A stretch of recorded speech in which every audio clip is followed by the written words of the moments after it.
ভাৰতীয় ক্ৰিকেট দলৰ নতুন প্ৰশিক্ষক হিচাপে দায়িত্ব ল'বলৈ এতিয়া হাজু গৌতম গম্ভীৰ আৰু একেবাৰে স্পষ্ট হৈ গৈছে যে গৌতম গম্ভীৰে ভাৰতীয় ক্ৰিকেট দলৰ পৰৱৰ্তী প্ৰশিক্ষক হ'ব ইণ্ডিয়ান নিউ হেড কোচ হ'ব আৰু তাৰ পাছতে যেতিয়া গৌতম গম্ভীৰ আমাৰ ভাৰতীয় দললৈ আহিব এজ এ প্ৰশিক্ষক হিচাপে ইয়াৰ পাছতে কিন্তু 4 গৰাকী খেলুৱৈৰ বিদায় বুলি ক'ব লাগিব টি20 ফৰ্মেটৰ পৰা মই কেৱল টি20 ফৰ্মেটৰ কথা কৈ আছো ভাৰতীয় টি20 দলৰ পৰা 4 গৰাকী মহাতাৰকাৰ বিদায় বা বাহিৰৰ ৰাস্তা দেখাব গৌতম গম্ভীৰে আৰু সেই খেলুৱৈ কেইগৰাকী কোন হয় আপোনালোকক মই এজনকৈ জনাই দিব বিচাৰিছো কিন্তু তাৰ আগতে ভিডিঅ'টো এটা লাইক লগতে চেনেলটো এনেকুৱা ধৰণৰ সুন্দৰ খবৰৰ বাবে এতিয়া সাবস্ক্ৰাইব কৰি ল'বলৈ নাপাহৰিব আৰু এতিয়া মই আহিছো আজি ভিডিঅ'টোৰ মূল বিষয়টো লৈ আৰু প্ৰথম গৰাকী খেলুৱৈৰ সৈতে আপোনালোকক চিনাকি কৰাই দিব বিচাৰিম আৰু সেই গৰাকী খেলুৱৈৰ নামটো বহুত ডাঙৰ হয় নাম হৈছে বিৰাট কোহলি আৰু বিৰাট কোহলিক যেতিয়াই আসলতে গৌতম গম্ভীৰ আহি যাব তেতিয়াই টি20 ভাৰতৰ টি20 দলৰ পৰা বাহিৰ কৰি দিব বিদায় জনোৱা হ'ব তেখেতক আৰু গৌতম গম্ভীৰে স্পষ্ট কৰি দিছে যে বিৰাট কোহলি এজন বহুত বেছি ভাল খেলুৱৈ হয় ভাৰতীয় ক্ৰিকেট দলৰ বাবে বহুত কিবা কিবি কৰিলে কিন্তু এতিয়া ভাৰতৰ উঠি অহা প্ৰজন্মক সুযোগ দিয়াৰ সময় এতিয়া ভাৰতীয় উঠি অহা খেলুৱৈসকলক বেছিকৈ টি20 ফৰ্মেটত সুযোগ দিয়াৰ টাইম আহি গৈছে সেইবাবে বিৰাট কোহলিক ভাৰতীয় টি20 দলৰ পৰা বাহিৰ কৰিব লাগিব আৰু এইটো প্ৰথমটো একচন হ'ব বুলি ক'ব লাগিব গৌতম গম্ভীৰৰে যে হেড কোচ হিচাপে যেতিয়া টিম ইণ্ডিয়াৰ হৈ তেখেতে জয়েন কৰিব বহুতে বিশ্বাস নকৰিব পাৰে এই কথাটো কিন্তু এইটো সত্য হ'বলৈ গৈ আছে যেতিয়াই গম্ভীৰ আহিব তেতিয়াই ভাৰতৰ টি20 দলৰ পৰা কেৱল ভাৰতীয় টি20 ফৰ্মেটৰ কথা মই কৈ আছো বিৰাট কোহলিৰ বিদায় হোৱাটো এতিয়া নিশ্চিত বা বাহিৰ হোৱাটো এতিয়া নিশ্চিত তাৰ পাছতে 2 নম্বৰ যিগৰাকী খেলুৱৈ সেইগৰাকী খেলুৱৈৰ নামো বহুত বেছি ডাঙৰ হয় নাম হৈছে বৰ্তমান সময়ৰ ভাৰতীয় ক্ৰিকেট দলৰ অধিনায়ক ৰোহিত শৰ্মা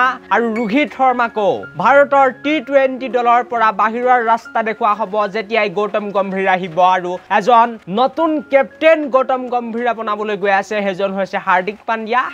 পাণ্ডিয়াকে আহিবলগীয়া টাইমত ভাৰতৰ টি20 দলৰ দায়িত্ব দিয়া হ'ব আৰু ৰোহিত শৰ্মাৰ এতিয়া বিদায় নিশ্চিত হৈ পৰিছে 2024 বৰ্ষৰ টি20 বিশ্বকাপৰ পাছতে আৰু 1 জুলাই তাৰিখৰ পৰা অহা 1 জুলাই তাৰিখৰ পৰা গৌতম গম্ভীৰ আহিব ইণ্ডিয়া টিমৰ হেড কোচ হিচাপে এইটো একেবাৰে স্পষ্ট হৈ গৈছে বুলি ক'ব লাগিব আৰু অতি শীঘ্ৰে BCCI এইটো কথা ঘোষণা কৰিবলৈ গৈ আছে যে গৌতম গম্ভীৰে ভাৰতীয় দলৰ নেক্সট প্ৰশিক্ষক হ'ব তাৰ পাছতে আৰু এজন খেলুৱৈৰ নাম আপোনালোক সকলোকে মই জনাই দিব বিচাৰিছো সেইজন খেলুৱৈৰ নাম হৈছে ৰবীন্দ্ৰ জাদেজা আৰু ৰবীন্দ্ৰ জাদেজাকো টি20 ফৰ্মেটৰ পৰা বিদায়ৰ সময় আহি গৈছে বা বাহিৰ কৰাৰ সময় আহি গৈছে বুলি ক'ব লাগিব আৰু গৌতম গম্ভীৰ যেতিয়া আহিব তেখেতৰ বিদায় নিশ্চিত বা ভাৰতীয় টি20 দলৰ পৰা বাহিৰ কৰি দিব গম্ভীৰে আৰু প্ৰথমটো একচন মই কৈছো যে ভাৰতীয় যিসকল সিনিয়ৰ প্লেয়াৰ হ'ব তেওঁলোকক টি20 ফৰ্মেট খেলিবলৈ দিয়া নহ'ব আন্তঃৰাষ্ট্ৰীয় টি20 ফৰ্মেটত তেওঁলোকৰ কোনো ঠাই নহ'ব বুলি গৌতম গম্ভীৰে ইতিমধ্যে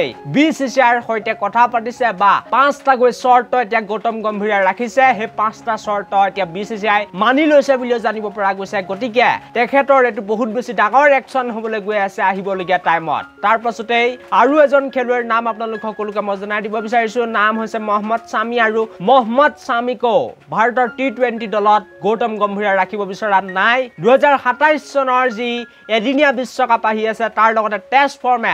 ফৰ্মেট শামিক বেছিকৈ খেলাব বিচাৰিছে আৰু সেইবাবে গৌতম গম্ভীৰে এই 4জন প্লেয়াৰক মই নাম ললোৱে ইতিমধ্যে ডাঙৰ মহাতাৰকাক ভাৰতৰ টি20 দলৰ পৰা বাহিৰ কৰিব যেতিয়াই বিশ্বকাপ শেষ হ'ব যেতিয়াই গম্ভীৰ আহিব ইণ্ডিয়া টিমৰ হেড কোচ হৈ আৰু আজি ভিডিঅ'টো ইমানে আছিল আহিবলগীয়া টাইমত এই টপিকটোৰ ওপৰত আৰু ভিডিঅ' আহিবলৈ গৈ আছে আপোনালোকে আশা কৰোঁ এই ভিডিঅ'টো চাই নিশ্চিতভাৱে অকমান হ'লেও উপকৃত হ'ল থ্যাংক ইউ ফৰ ৱাচিং দিছ ভিডিঅ'